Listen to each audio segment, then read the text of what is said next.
Well, hello. I want to welcome you to another exciting episode of Pens in Use. This week I have quite the collection, and luckily I uninked a bunch of pens, just emptied out. Sorry, uninked is not a word. Emptied out a whole bunch of pens just recently, so some replacements came this week. I haven't actually done much pen buying for a while, and I did a whole bunch just recently. So some of them came this week. So this first one I mentioned in my weird video on notebooks that I would tell you this during Pens in Use. So I'll put it down here and I will tell you what it is. This is a combo pen sent to me by Chris Rapp 52, a reviewer on YouTube. This is an interesting pen because it is a fountain pen and a pencil all in one. A unique thing from the 30s. And it's kind of interesting when I reviewed it. You can kind of see where the latex degraded over the years in the sac here and discolored the celluloid, but not up here. My next pen in use, as always, is my Lamy 2000, my daily writer pen, which I love. This is one of the pens that arrived this week. This is empty, so I will not be writing with it, but I'll probably show you a couple details. This is a Penol Ambassador from the 1940s. Yeah, I'll show you a couple details on it, but just an attractive slim black pen, which is what I like. It's a push-button filler, which I don't have too many of them, so that's kind of cool. So I will not write with it because there's no ink in it. I've got enough pens inked, but I will show it to you. This is a review I will be doing soon. I don't think next week, but because, well, next week's going to be a week from hell, but probably the week after. This is a Columbus 65. It is a lot like an Aurora 88, except screw cap, and the nib is a bit different design. But, the ink window, well, it's probably too full, so you can't tell. Piston filler, just a lovely pen. This is another one of the pens that arrived this week. This is a Pelikan. I honestly don't remember what model it is. It's from the 1970s, so whatever it is, that's what it is. It's one of those slim black pens I like. Really cool blue ink window. It's a piston filler. When one of these pens empties out, this is probably the next one I will fill, as I'm very curious about it. So expect this one in Pens in Use in a week or two. This, I'm writing graduation cards. I told you about that before. This is a good pen for that. This is a Pilot Custom 743. It has a fun falcon nib. So I'm being all falcony. And I've got a neat surprise there with the falcon to talk about. Actually, the combo pen has the surprise too. Platinum 3776 with a chartreuse blue finish. And this is a music nib. Also a neat ink surprise in that one. This is my Noodler's Neponset that I won. It's a prototype. The finish, Nathan Tardif says, is Solomon Silver. You can't buy this pen. You can buy the Noodler's Neponset, but you cannot... Oh, I think I just ruined my visual aid. Shoot. I wasn't even thinking. Well, okay, you'll have to imagine. But anyway, Noodler's Neponset, it's a prototype. The ink in it is one of those J.R. Bond sparkly inks, and I was going to show you how the sparkles settle out, and while shaking it around, I unsettled them, so whoops. This is my Montblanc 32 with a nice inlaid gold nib. This is an interesting pen. This is a Dutch pen from the 1950s. It's a Selector 123. There's an E on it, and I'm wondering if it means extra fine. When you see this pen write, I think this is the finest nib I own. And I don't mean fine as in amazing. I mean fine as in super duper ultra extra narrow. My Waterman Hemisphere, which is my Bay State Blue pen. I just kind of was missing Bay State Blue, so I inked her up. My Nemosine Singularity, which I think I will be reviewing this week, because I do have a few things to say about it, good and bad. And finally, the pen I promised. This is the Pelikan M400 double N. This was a pen that was released in 1958. Pelikan still has the M400. It's just quite a lot more expensive than this, because the nice thing about vintage is you get a nice pen for a lot less than you get the modern version. This is one I would pay for. Alright, so let's watch these pups write, and then maybe we'll do a couple close-ups of ink samples.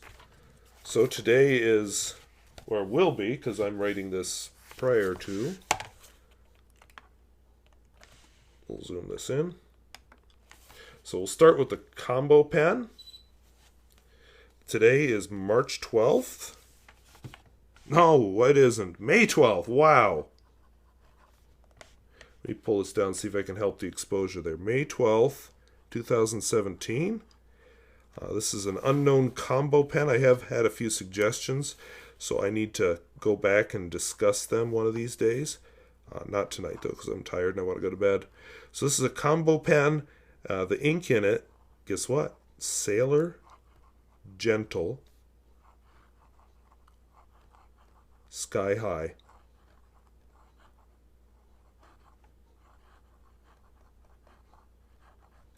Every time I have a pen inked up with Sailor Epinard and do one of these videos, I say, oh, if only they would bring this ink back. Guess what? They did. They brought back those gentle inks that I like so much. And I wasn't going to be greedy. You know, I was so tempted to buy like 20 bottles of Epinard or something, but I thought, no, that's weird.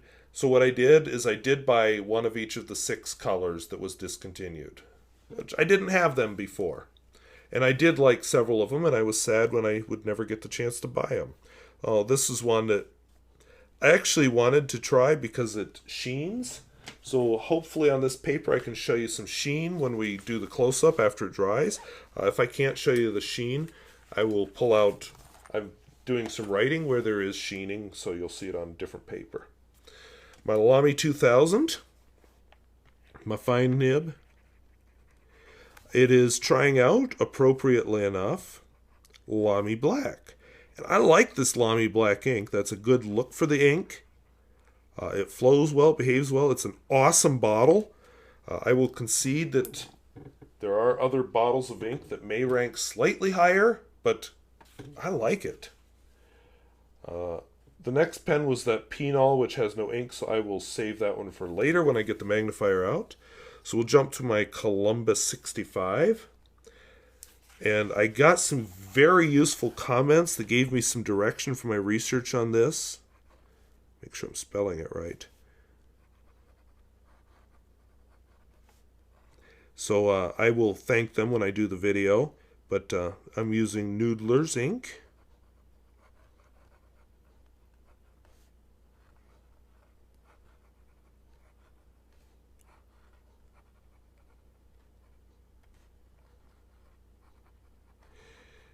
And it's not English, it's Australian. There is a difference.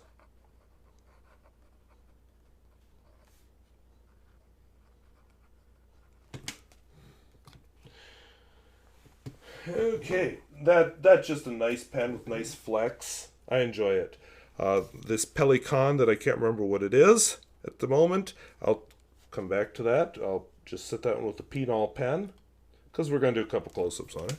This Pilot Custom 743 I've reviewed already, has a fun Falcon nib.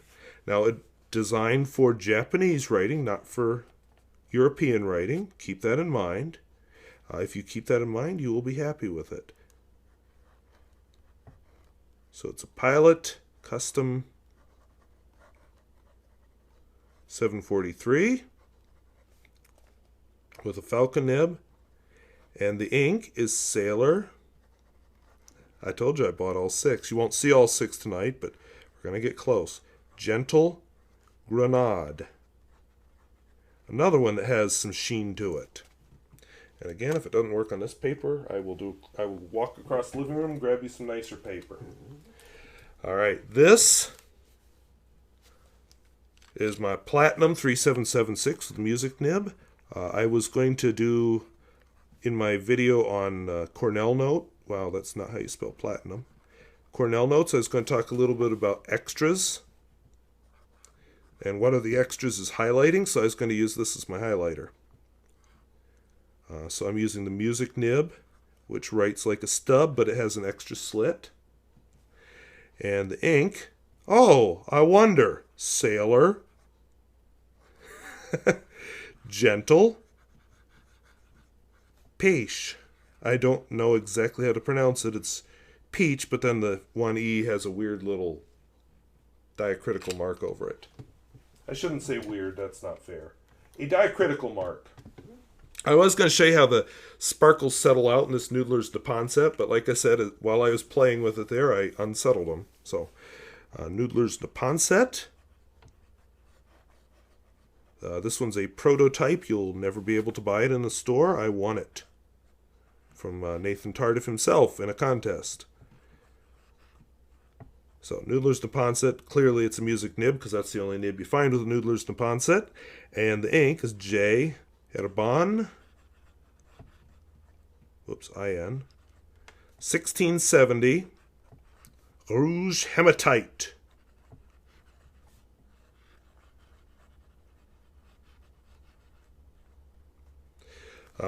This is what kind of started the whole craze for sparkly inks.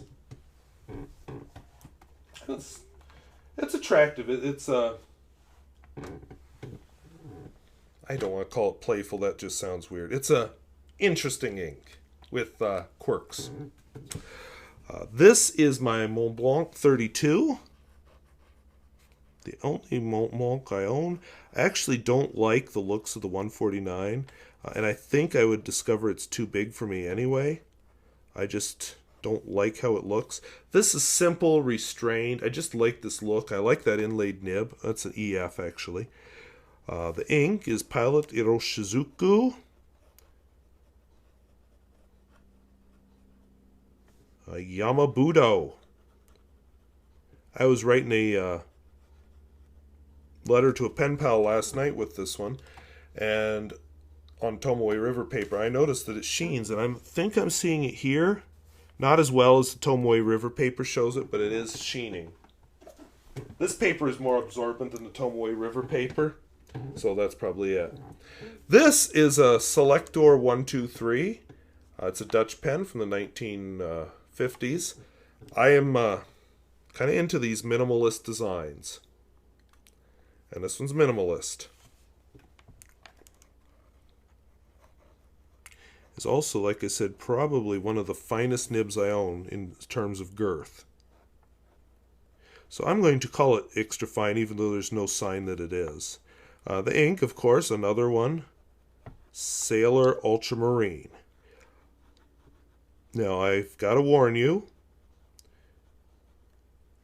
if inks have cool qualities like shading or sheening, in an extra fine nib, you often will not see them. So keep that in mind. I don't know if this ink actually does have any of those properties, so I will have to try it out in a different pen one of these days. But I was desperate to try out all my Sailor inks that I hadn't used. What am I at? 1, 2, 3, 4. And number 5 is still over here. I didn't ink up any Epinard because I do have a bottle already, so no, I didn't. All right, this here, my Waterman Hemisphere.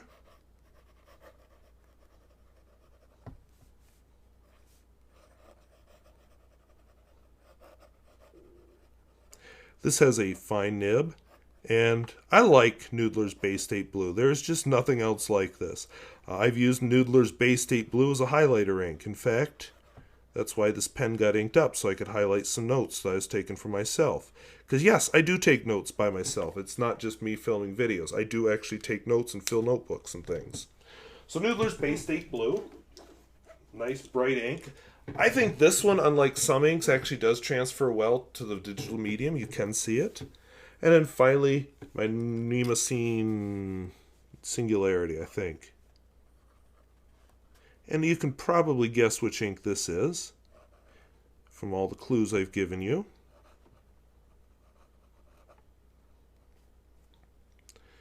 The ink is, of course, Sailor, Gentle. Love the smell of this ink, too. Apricot.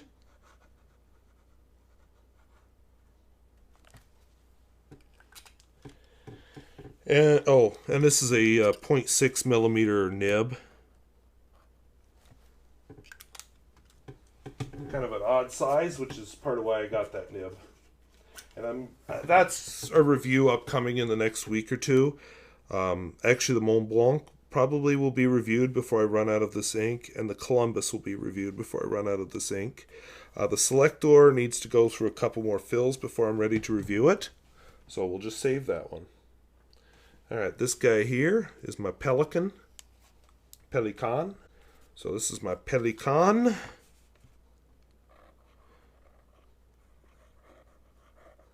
It's supposed to be able to go from a fine to a broad.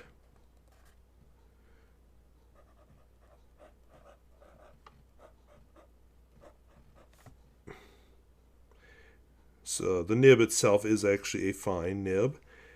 Interesting feed. When I review it, I will have to try and show you some details about the mechanics. There is actually some interesting stuff there. The ink, appropriately enough, is Pelikan, because one of my pen pals heard my interest in black inks. They were kind enough to send me a sample of this. Actually, 2 of them have, plus there's the sample I had purchased. 4001. Brilliant Black, and I don't remember which pen pal sample this is anymore, but there you go. This is definitely a contender. In fact, I like this ink a little bit better for the color. I like the Lamy Black a little bit better for the bottle, and they're both high quality blacks. I just like them both. I'm kind of worried I may end up buying both. And then I really like Aurora Black, so maybe I'll want a bottle of that. And then I think, okay, what if I need a permanent black?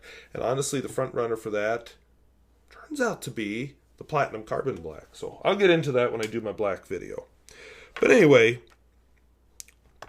these other 2 pens here, the Penol Ambassador Special from the 1940s, and then whatever this is. This is a Pelikan MK10 airplane safe black resin pen from the 1970s. Now you know.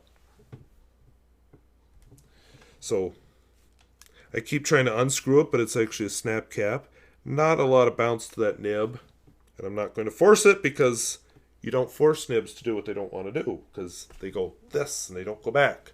Because I do have a vintage Penol that I accidentally did that too. Not by writing, but in the process of trying to get it apart to take out all the rusted stuff inside of it. Ugh. So, working on issues with that one. You may never see that one. This Penol, though, apparently is in good shape. It is restored. It's a button filler. That's exciting. That's a neat filling mechanism. Some stuff here. I'll do lots of close-ups when I review it. Nice nib. When I look at it, definitely some flex to it. So let's put on the magnifier and take a look at a couple details. I don't really want to show you any details about most of these pens because it's not that interesting anyway. But I do have these 2 pens and then the inks that I want to zoom in on. So let's start by looking at this Penol.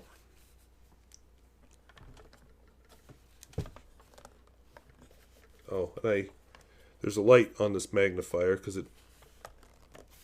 mechanically it does not work without that light. So, for reasons, I don't really want to get into that. Scratch, but Penol Ambassador Special. Ooh, and apparently this anchor logo is something, to me, is it weird that I'm seeing a smiley face rather than an anchor, although I can make an anchor out of it. It just looks like a smiley face, but I don't suppose in 1940s, what is this, Denmark, there would have been much to smile about. And then the nib, we'll just let you see the nib real quick. I find some battle doing that with this magnifier, but Penol and whatever that is. 585 has to do with the type of ink, that it's gold. And I've seen that feed design before. I'm guessing this is going to be a very wet writer. You're getting a preview of the ink, but I'm not ready to talk about ink yet. So stop looking. All right, let's take the Pelikan. One of the things I've always wanted to do, because I see those nice striped M800s, I would like to try one. I don't know if that's the pen for me either, but this has taken some of the curiosity away because now I know what the finish is like. Very attractive. It's a piston filler, of course. If we come down to the nib, because everybody wants to look at the nib, you know, it's not as ornate as the modern nib on the modern M400 is. And I'm okay with that. I like this nib. Simple. And the feed, I told you, it's weird. And if we dissect this pen, which I don't plan on doing, you'll find out that there's actually a second breather hole up high, and there's quite a network for delivering ink. So this is quite the pen, honestly.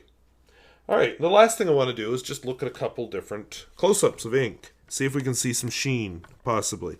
So right here, this is the Sailor Gentle Sky High. Now with my naked eye, I am seeing some sheen on the one, so I'll come back to that. It's not doing it quite as much as it does on Tomoe River paper, but one of the tricks somebody suggested after my video last week is when you go to the side. Yeah, now you can sort of see the sheen. Interesting. Lamy black. That's not a blackety black, but it's very black. It's not the gray I was afraid it would be, so I like it. I love this ink. Black Swan and Australian Rose, that Noodler's ink. That's just a great shade of purple, and I love the shading in it. Looks so good. The Sailor Gentle Grenade has kind of a goldish sheen to it. There, you can sort of see it on the S when I move to the edge. And it has really amazing shading. That's an attractive ink. That was one I was going to buy right when they discontinued them, and I'm like, darn it! And then everybody immediately jumped into the stores and bought all the stock. The Sailor Gentle Peach, I'm just going to pronounce it that way for lack of a better knowledge. Definitely a highlighter ink. Very nice shading to it, though. I just love that. Right below it, because it wasn't totally dry, I did smear it a little in this wandering the camera across the page. The sheening doesn't show up as well, except when you're at the edge. You can see some of the sheen on the end. It shades well. It can be a little slow to dry, as demonstrated by the color. And but nice looking ink. And it started a trend, like I said. I just, wiped loose ink off of that. Right below that, my Montblanc 32. There is sheen to this ink a little bit, not a lot. Kind of a golden sheen. This is the Iroshizuku Yamabudo. Right below that, the Selector 123 with its Sailor Ultramarine. That is kind of a nice blue, but I'm curious what it'll do in a wider nib. Bay State Blue, of course, feathers on just about everything. Sailor Gentle Peach, or what is this? Apricot. Attractive. There is some shading, but not lots. It's kind of a stick out and grab you sort of orange. And then finally, the Pelikan 4001 Brilliant Black. Doesn't look quite as black under the close-up lens, but it is an attractive ink. Definitely one of the finalists. So let me pull this off real quick, see if we can get you some sheen. I can't focus when I'm this close. Sorry, I've got to be further back, apparently. There. Didn't even have to refocus it. So let's go up to a couple of these sheening inks. I'm honestly not seeing it on this Iroshizuku on this paper. I think I need that really smooth paper. But the Rouge Hematite, definitely see it. Wasn't any there. The Sailor Gentle Grenade, I'm not seeing lots of it on this paper. I see a bit on the E. Yeah, there you can see it. I find sheening very difficult to see in direct light. And then the Sailor Gentle Sky High, I saw it the most in this one.